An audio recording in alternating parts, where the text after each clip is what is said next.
Hello everyone. So welcome back to this platform and this NCERT series where we are discussing the solution of your NCERT book. So we are in the 10th chapter today of your class 12th physics. So ये जो chapter है ये तुम्हारे दूसरे part में है. जैसा पहले भी मैं तुमको बता चुका था कि there are two parts in physics. Part 1 chapter 1 to 8 and part 2 chapter 9 to 14. So this chapter is wave optics. So इसका discussion जो है start करते हैं. So this is your first question. So पढ़ो सब कोई. So monochromatic light of wavelength 589 nanometer is incident from air on a water surface. So air से water के surface पे incident हो रहा है इस light का. What are the wavelength, frequency and speed of reflected and refracted light? Refractive index of water is 1.3. So reflected light की भी बात हो रही है यहाँ पे और refracted light की भी बात हो रही है. दोनों lights के बारे में अपने को उसका wavelength, frequency और speed के बारे में कमेंट करना है. ठीक है. तो जैसे मान लो ये बाउंड्री है एयर और वाटर का. यहाँ पे एयर है और यहाँ पे वाटर है और एक लाइट जो है यहाँ पे इंसिडेंट हो रहा है. सो ये लाइट जो इंसिडेंट होगा इसके साथ दो चीजें हो सकती है. पहली चीज ये यहां से रिफ्लेक्ट हो सकता है. ठीक है, रिफ्लेक्शन हो सकता है. और दूसरा जो पॉसिबल यहां पे जो केस हो सकता है वो है रिफ्रैक्शन. सो दोनों के दोनों चीजें यहां पे पॉसिबल हो सकती है. ठीक है. सो अगर रिफ्लेक्शन हो रहा है तो लाइट जो है वापस अपने ही मीडियम में लौट रहा है. मतलब जिस मीडियम से आया था उसी मीडियम में वापस लौट रहा है. तो इसका मतलब ये है कि इसका ना तो स्पीड में कोई चेंज आएगा, ना तो वेवलेंथ में चेंज आएगा और ना तो फ्रीक्वेंसी में चेंज आएगा. फ्रीक्वेंसी तो वैसे भी सोर्स के ऊपर डिपेंड करता है. जो सोर्स लाइट को प्रोड्यूस करता है वही फ्रीक्वेंसी होता है लाइट का. सो फ्रीक्वेंसी कभी भी नहीं बदलता, चाहे रिफ्लेक्शन हो चाहे रिफ्रैक्शन हो. ठीक है.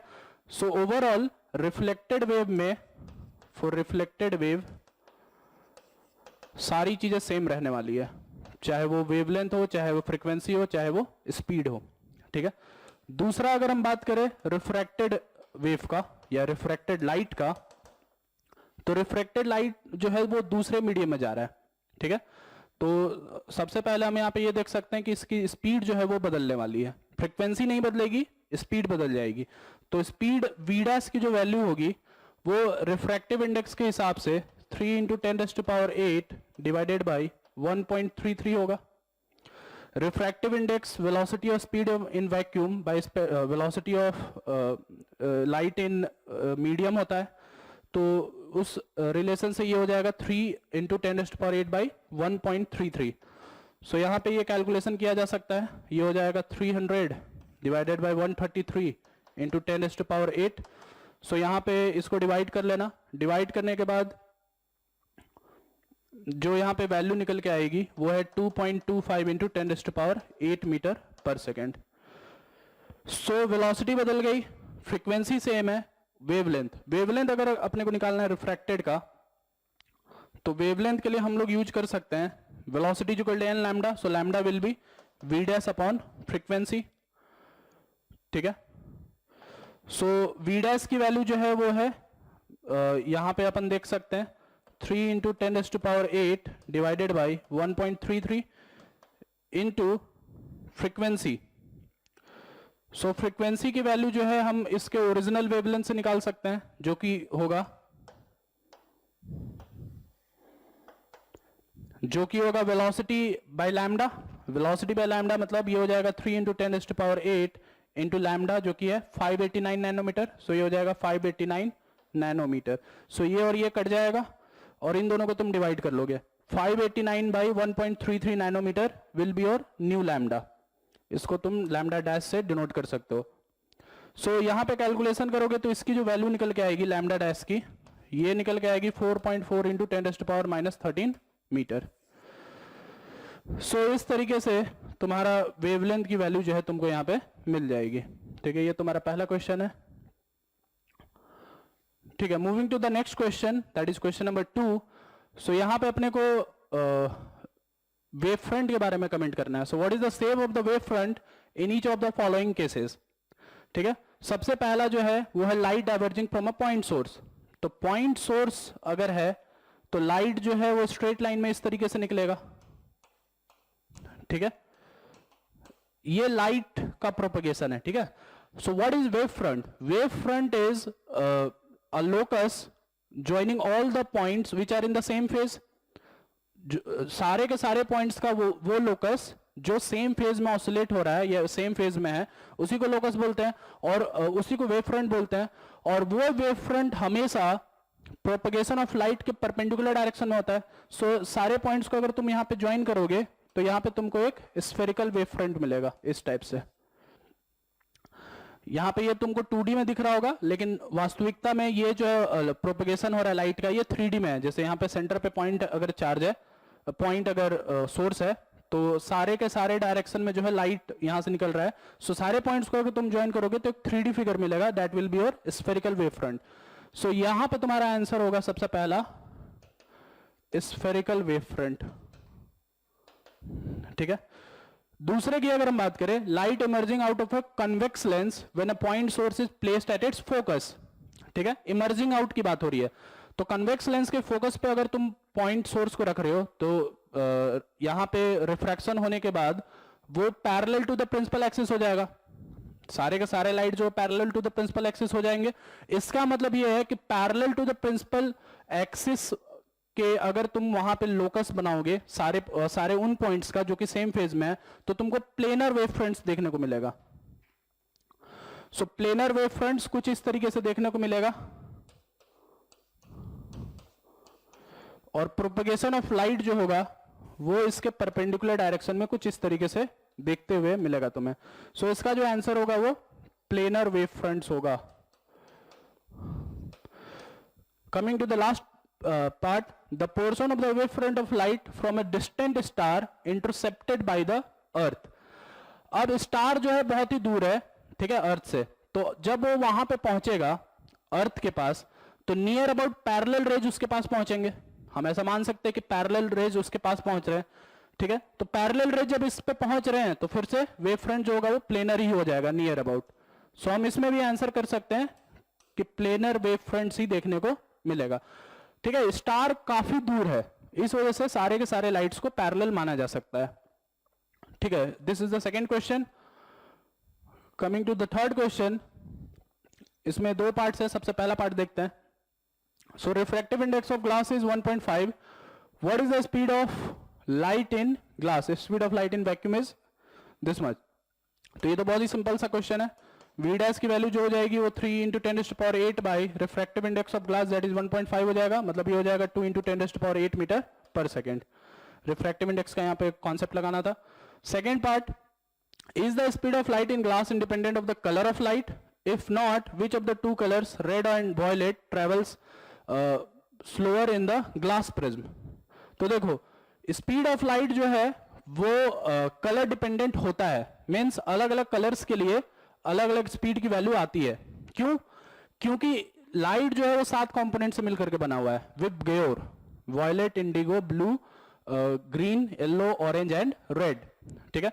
तो इन 7 कलर्स को जब तुम किसी दूसरे मीडियम पर प्रोजेक्ट करते हो, ठीक है, तो फ्रीक्वेंसी तो सबकी सेम रहती है, लेकिन लैम्डा सबका अलग अलग होता है। रेड का लैम्डा वायलेट के लैम्डा से बहुत ही ज्यादा होता है, ठीक है। रेड का lambda that is wavelength is higher than violet का lambda, therefore velocity of red is higher than velocity of violet. So इस वजह से इसका आंसर जो होगा वो होगा नो, और वायलेट जो है वो स्लोअर मूव करेगा।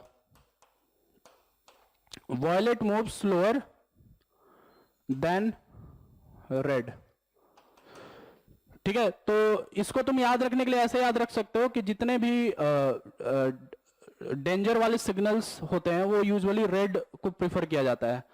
जो भी डेंजर वाले सिग्नल जहां पे भी यूज होते हैं, चाहे वो एम्बुलेंस हो गया, चाहे वो वोल्टेज हो गया ट्रांसफार्मर के पास, चाहे वो ट्रैफिक सिग्नल्स हो गए, चाहे वो कहीं पे भी हो गया, जहां पे भी डेंजर का बेसिकली एप्लीकेशन होता है, वहां पे यूजुअली हम रेड लाइट को ही प्रेफर करते हैं, क्योंकि रेड लाइट का लैम्डा सबसे ज्यादा होता है और वेलोसिटी सबसे ज्यादा होता है। इस वजह से वो सबसे दूर तक ट्रैवल कर सकता है, दूर तक और बहुत ही क्विकली ट्रैवल कर सकता है, ठीक है। इस वजह से इसको ऐसे याद रख सकते हो, और ये तुम्हारा दूसरे पार्ट का आंसर होगा।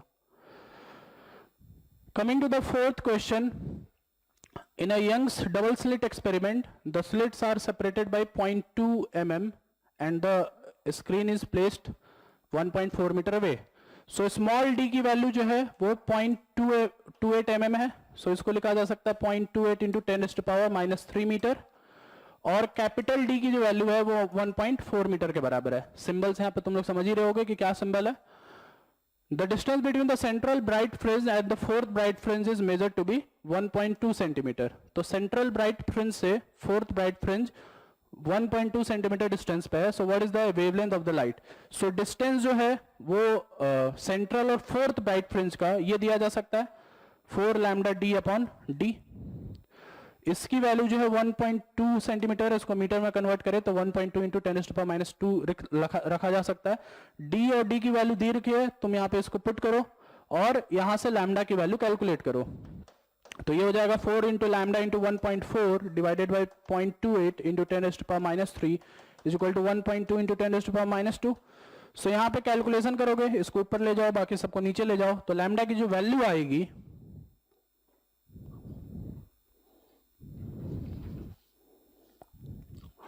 वो वैल्यू आएगी 6 इंटू 10⁻⁻7 मीटर. ठीक है, तो ये डबल स्लिट एक्सपेरिमेंट का क्वेश्चन था. ठीक है, आगे बढ़ते हैं. क्वेश्चन नंबर 5 की बात करते हैं अब. सो ये भी डबल स्लिट एक्सपेरिमेंट पे ही बेस्ड है. ठीक है, so in a Young's double slit experiment using monochromatic light of wavelength lambda, the intensity of light at a point on the screen where part difference is lambda is k units.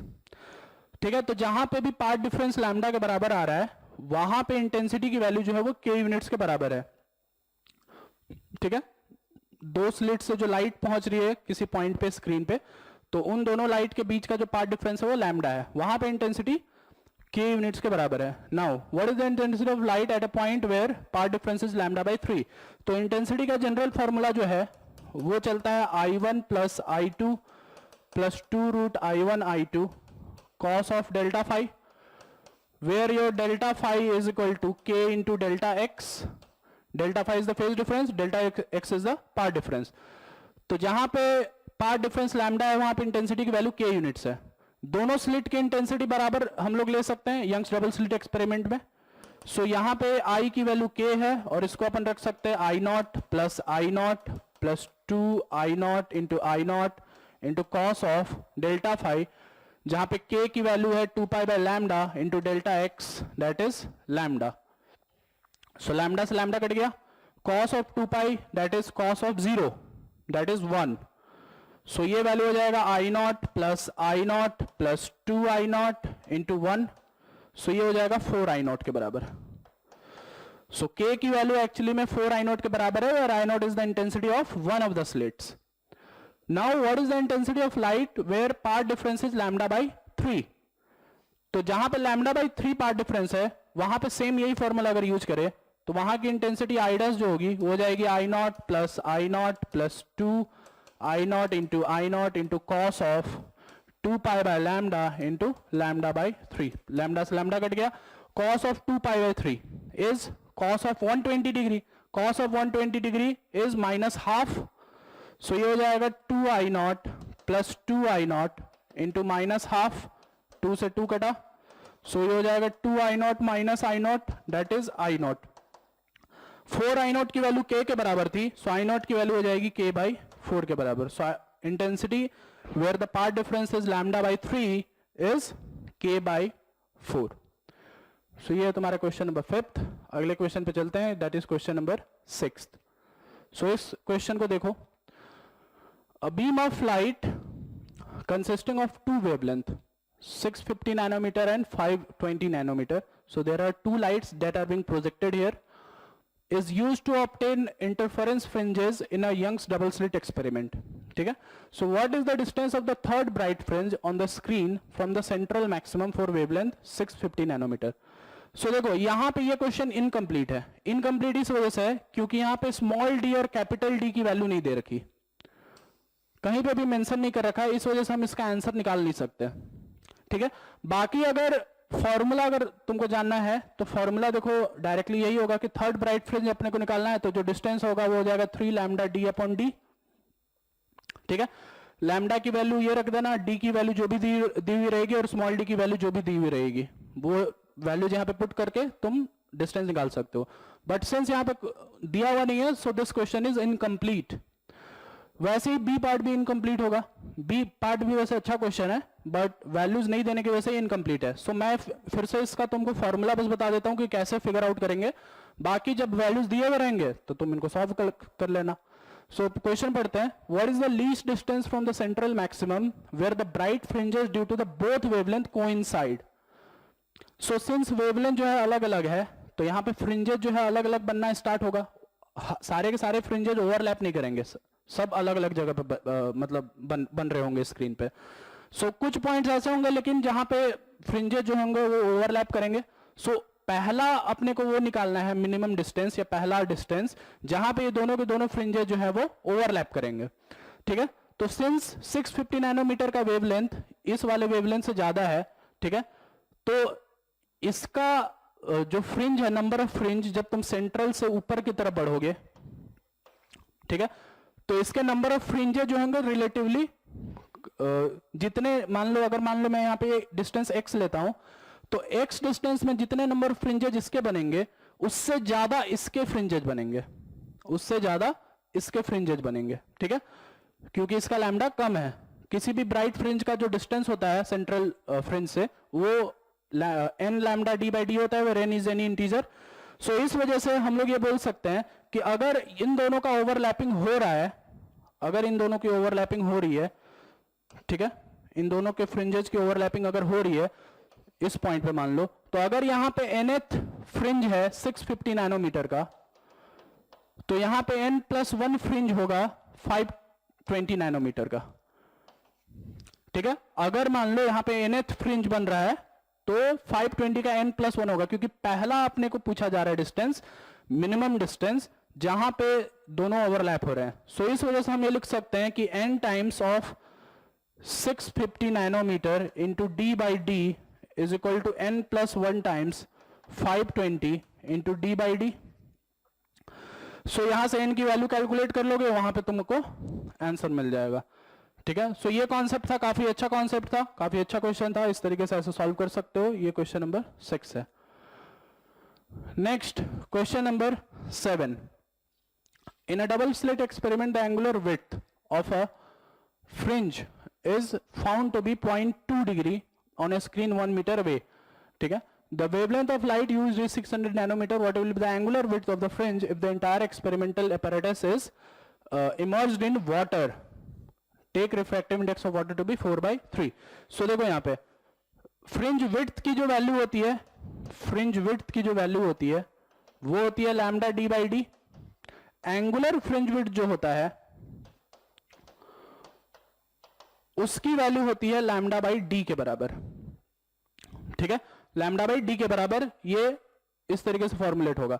तो मान लो initially अगर ये fringe जो है हवा में बन रहा है और इसको फिर शिफ्ट किया जा रहा है वाटर में, तो नया फ्रिंज विड्थ जो होगा, अगर मैं इसको थीटा मान रहा हूं तो थीटा डैश जो होगा वो lambda by n by d हो जाएगा। अभी एक सवाल भी हमने किया था जहां पे हमने देखा था कि लैम्डा जो है जब एक मीडियम से दूसरे मीडियम में जाता है तो उसका वेवलेंथ एन के फैक्टर से घट जाता है। सो इस वजह से ये जो नया फ्रिंज विड्थ हो जाएगा वो lambda by n into lambda by n divided by d हो जाएगा। So lambda by d into 1/n लिख सकते हैं इसको।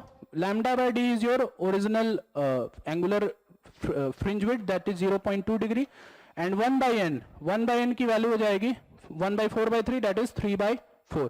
सो यहां पे तुम दोनों को मल्टीप्लाई करोगे तो ये 0.5 डिग्री के बराबर मिल जाएगा। So 0.15 degree will be your नया angular fringe width. So this is your question number 7। आगे बढ़ते हैं, question number 8, what is the Brewster angle for air to glass transition. So ये डायरेक्ट फॉर्मूले के ऊपर बेस्ड है। So tan theta Brewster is equal to refractive index of glass by refractive index of air. So directly यहां पे values put कर सकते हैं 1.5/1। So theta we will be equal to tan inverse 1.5। ये 1.5 जो है रेडियंस में है, इसको डिग्रीज में कन्वर्ट करोगे तो ये नियर अबाउट आता है 56.3 डिग्री के आसपास। रेडियन से ये डिग्री में कन्वर्ट कुछ करोगे कन्वर्ट तो इस तरीके से कुछ वैल्यू मिलेगा तुमको। tan ऑफ 1 इज 45 डिग्री, ठीक है, तो ये इस तरीके से ऐसे तुमको मिल जाएगा। ये क्वेश्चन नंबर 8 है। Coming to the next question, that is question number 9। Light of wavelength 5000 angstrom falls on a plane reflecting surface, alright, what are the wavelength and frequency of the reflected light.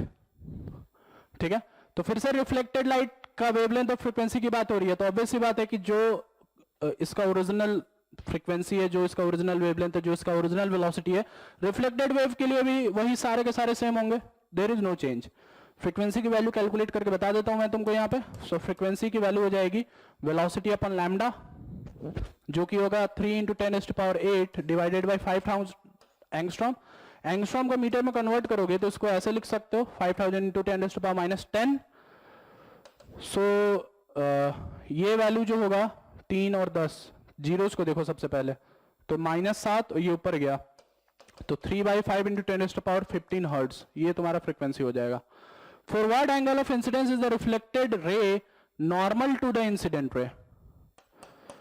तो दूसरे में अपने से पूछा जा रहा है कि यहां से इंसिडेंट हो रहा है और यहां से रिफ्लेक्टेड हो रहा है, इन दोनों के बीच में एंगल 90 डिग्री होना चाहिए, तो एंगल 90 डिग्री होना चाहिए, तो ये 45 डिग्री होगा, ये 45 डिग्री होगा।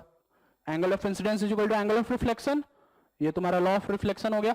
सो angle for which incidence light is normal to the reflected light is 45 degree. This is a question number 9th। Last है क्वेश्चन नंबर 10th, ये तुम्हारा डिफ्रैक्शन के ऊपर बेस्ड है ये क्वेश्चन। So estimate the distance for which ray optics is good approximation for a aperture of 4 metre and wavelength 400 nanometre. सो ये जो क्वेश्चन बेस्ड है ये तुम्हारा फ्रेस्नेल डिफ्रैक्शन पैटर्न के ऊपर बेस्ड है। फ्रेस्नेल डिफ्रैक्शन पैटर्न और फ्रॉनहोफर डिफ्रैक्शन पैटर्न, ये दो टाइप के डिफ्रैक्शन पैटर्न्स होते हैं। फ्रॉनहोफर तुम्हारा बेसिकली इन्फिनिटी वाला केस होता है और फ्रेस्नेल जो होता है वो फाइनाइट डिस्टेंस वाला केस होता है। तो गुड अप्रोक्सीमेशन के लिए जो डिस्टेंस का फॉर्मूला होता है फ्रेस्नेल में, वो होता है a² where a is the aperture and lambda is the wavelength. So यहां पे वैल्यूज पुट कर सकते हो 4 × 10⁻³ का स्क्वायर डिवाइडेड बाय 400 × 10⁻⁹ मीटर। सो यहां पे कैलकुलेशन करो, यहां पे कैलकुलेशन करोगे तो वैल्यू जो निकल के आएगी वो निकल के आएगी 40 मीटर। सो अगर तुमको यहाँ पे एक अच्छा अप्रोक्सीमेशन चाहिए, एक अच्छा एक्सपेरिमेंट चाहिए, तो डिस्टेंस जो होना चाहिए लेंस और स्क्रीन में वो 40 मीटर के बराबर होना चाहिए। सो this is your last question of this chapter, और यहाँ पे इस चैप्टर का डिस्कशन अपना क्लोज होता है। सो हम अगले चैप्टर में मिलेंगे और वहां पे फिर से इन सॉल्यूशंस को उन चैप्टर के सॉल्यूशंस को डिस्कस करेंगे। So till then I am ending this video here. Thank you.